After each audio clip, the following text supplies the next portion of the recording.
Rumi is the key guide to our time, because what is happening in the planet now is an immense and terrifying and catastrophic death, which is also an extraordinary and empowering birth. And Rumi is the great alchemist of that death-rebirth process, because he lived it himself in his ecstatic, scary, frightening, searing, flaying, overwhelming, revelatory relationship with Shams. And because he lived it completely, in all of its different stages of bewilderment and agony and heartbreak and revelation and divine embodiment, he can guide all of us who are in this great alchemical cauldron through everything that we need to face, we need to experience, and give us strength and sustenance and faith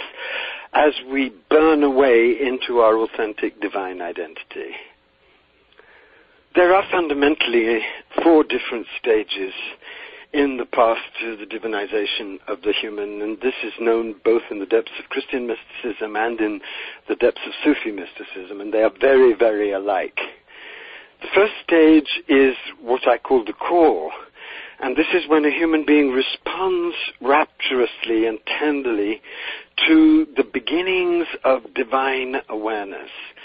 We've all who've been on the path for a while can remember the amazing honeymoon stage when, through dreams or synchronicities, we begin to discover that we are not two with the one heart mind that is dancing in and as everything. When this stage starts to mature through discipline and practice,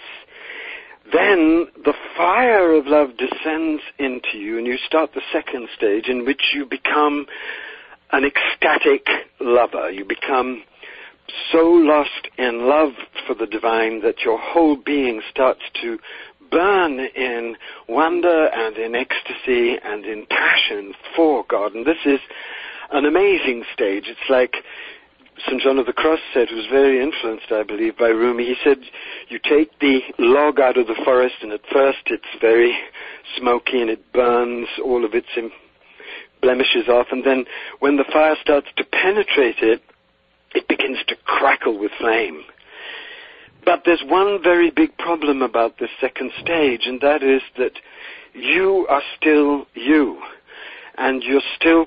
trapped without knowing it in the subtle ego. So you're very much the lover burning with love for the beloved, instead of what you become through the next 2 stages, which is really a cell of the beloved's own self. But for that to be possible, and this is where so much of modern mysticism is really misleading people drastically, I believe, because it doesn't ask people to face the central reality of the path, which is known by all the great mystics, Hindu, Christian, you name it, which is that at a certain high stage, you have to die into life. You have to die into love, and you have to be killed personally by the divine in the terms of your own obsessions and addictions, and in terms of your own karmic madness and your own trauma, so that the last walls between you and you can be removed. This is the third stage, and this is the stage of the dark night. And what I want to say about that is this. Of course the ego is terrified of the dark night, and everybody is terrified of the dark night. But my own experience, and this is why I'm so passionate about teaching Rumi at this moment of the world's history, my own experience is this. When you come to the dark night, when you know something of why it's happening to you and what it means, the agony that is inevitable in the dark night becomes profoundly beautiful and meaningful, as well as scary and terrifying. And it's because the dark night on a global scale is now unavoidable, and because the birth of the divine human passes necessarily through this death, that Rumi's amazing testimony to this dark night process is so, so crucial for us, because in my own experience, when I was going through this, what kept me loving, what kept me faithful, what kept me praying, what kept me begging for strength, what kept me able to go on teaching, what kept me believing, what kept me longing was his poetry, especially one poem in which he really gets to the core of it, when he says, "The grapes of my body can only become wine after the winemaker tramples me. I surrender my body like grapes to his trampling, so my inmost heart can blaze and dance with joy.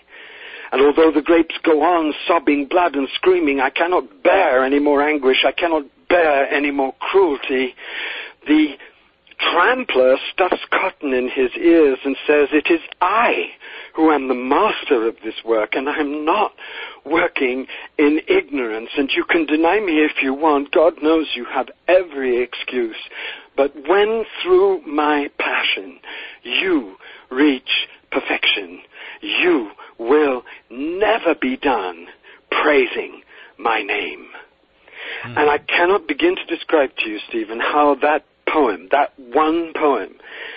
gave me not only the whole process, but also the key to surviving the process, which is total surrender.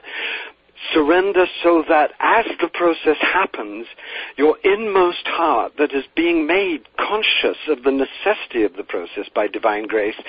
can be in bliss, even as your ego, your subtle ego, is being incinerated with ruthless precision. Then, what happens at the end of that process is that the one who has been sustained by grace through it, who has done the work and let the work be done to them, will be initiated directly into the fullness and glory and spaciousness and wildness and total freedom of authentic divine consciousness, free of the limitations even of the subtle ego, because even that has been burned. And it's that last glorious freedom of the divine human that erupts in that fourth stage, the fourth stage in which Rumi himself spent the last 20-odd years of his life pouring out not only 3,000 odes, but the 6 books of the Masnavi, the letters, the 2,000 quatrains of the Rubaiyat.